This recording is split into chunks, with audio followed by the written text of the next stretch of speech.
यहाँ पे देख लीजिए क्वेश्चन में, क्वेश्चन नंबर 4 है। यहाँ पे एक रेक्टेंगल ABCD है जिसके अंदर एक डायगोनल AC है जो एंगल A और एंगल C को बाइसेक्ट करता है। तो यहाँ पे हमने एक फिगर बना लिया है ABCD रेक्टेंगल जिसके अंदर AC एक डायगोनल है। तो यहाँ पे AC जो है एंगल A को बाइसेक्ट कर रहा है, यानी हमने यहाँ मार्क कर लिया है जो एंगल A के पास दो एंगल बन रहा है वो दोनों एंगल इक्वल होगा।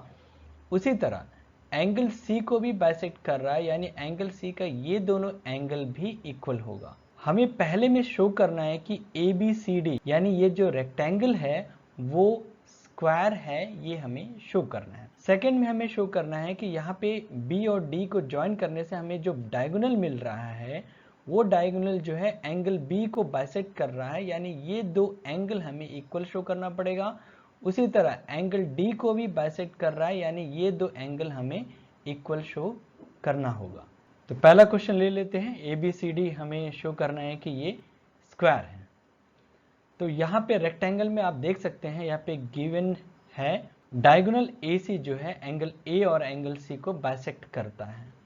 तो चलिए इसका थोड़ा सा हम नेमिंग कर लेंगे। यहाँ पे तो हमने यहाँ 1 2 नाम दे दिया है, यहाँ पे 3 और 4 दे दिया है। एंगल 1 इक्वल टू एंगल 2 हो जाएगा and angle 3 equal to angle 4 हो जाएगा। ये गिवन है तो हमने लिख लिया यहाँ में गिवन। जैसे कि हम जानते हैं यहाँ पे कि एंगल 2 और एंगल 3 इक्वल होगा। ये आप जानते हैं कि AD और BC दोनों पैरेलल होगा। तो पैरेलल होने से आप जानते हैं कि ये एंगल 2 और एंगल 3 ये इक्वल हो जाएगा बाय अल्टरनेट इंटीरियर एंगल से, यानी ये दोनों अल्टरनेट इंटीरियर एंगल है इसीलिए ये दोनों इक्वल होंगे। तो angle 2 equal to angle 3, reason है ये दोनों अल्टरनेट इंटीरियर एंगल्स हैं। तो यहाँ पे देख सकते हैं एंगल 1 इक्वल है एंगल 2 का, उसी तरह एंगल 3 जो इक्वल है एंगल 4 का, और 2 और 3 ये दोनों भी इक्वल है। इन तीनों से हमें ये मिलेगा कि एंगल 1 और एंगल 2 और एंगल 3 और एंगल 4 ये चारों इक्वल हो जाएंगे। तो हम अब लिख सकते हैं यहाँ पे angle 1 equal to angle 2 equal to angle 3 equal to angle 4, यानी चारों एंगल इक्वल हो चुके हैं, सभी का मेजर जो है सेम है। तो अब हम यहाँ पे ये ट्राइंगल यूज करेंगे। इस ट्राइंगल का नाम है ट्राइंगल ABC।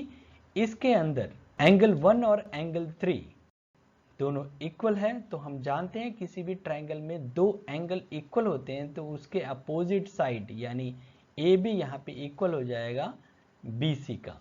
तो हम यहाँ पे लिख सकते हैं AB is equal to BC, reason है sides opposite to equal angle, यानी 1 और 2 इक्वल था इसीलिए यहाँ में AB और BC इक्वल हो जाएगा। तो यहाँ पर हम शो कर चुके हैं कि ये रेक्टेंगल में एडजेसेंट साइड इक्वल है। हम जानते हैं कि यहाँ पे अपोजिट साइड तो पहले से इक्वल होता है एक रेक्टेंगल में। अब ये क्या हो गया है कि एडजेसेंट साइड इक्वल हो गया तो चारों साइड्स क्या हो गया, इक्वल हो गया। तो ये अगर चारों साइड्स इक्वल हो जाता है तो इस रेक्टेंगल को हम कहते हैं square, hence ABCD is a square. तो यहाँ पे हम क्वेश्चन नंबर 2 सॉल्व करेंगे, यानी डायगोनल BD जो है एंगल B और एंगल D दोनों को बाइसेक्ट कर रहा है।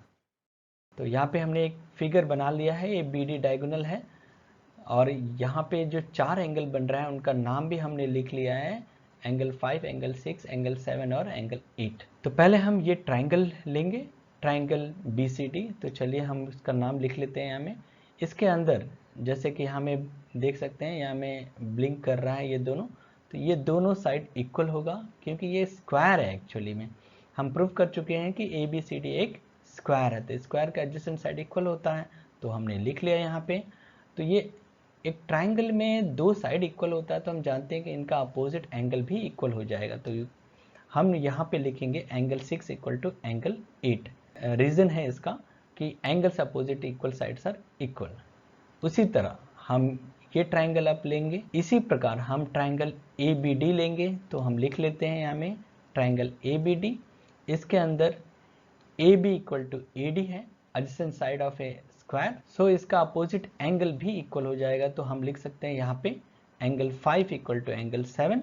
अब जैसे कि हम जानते हैं कि यहाँ पे एंगल 6 और एंगल 7 ये दोनों भी इक्वल होगा, क्योंकि यहाँ पे एक Z फॉर्म हो रहा है, यानी ये अल्टरनेट इंटीरियर एंगल्स है, तो हम उसे भी लिख लेंगे angle 6 equal to angle 7। Reason है अल्टरनेट इंटीरियर एंगल। तो यहाँ पे देख सकते 6 को हम रिप्लेस कर सकते हैं 7 से, और 7 को रिप्लेस कर सकते हैं 6 से। तो यहाँ पे एंगल 7 आ जाने से एंगल 7 इक्वल टू एंगल 8 हो जाएगा।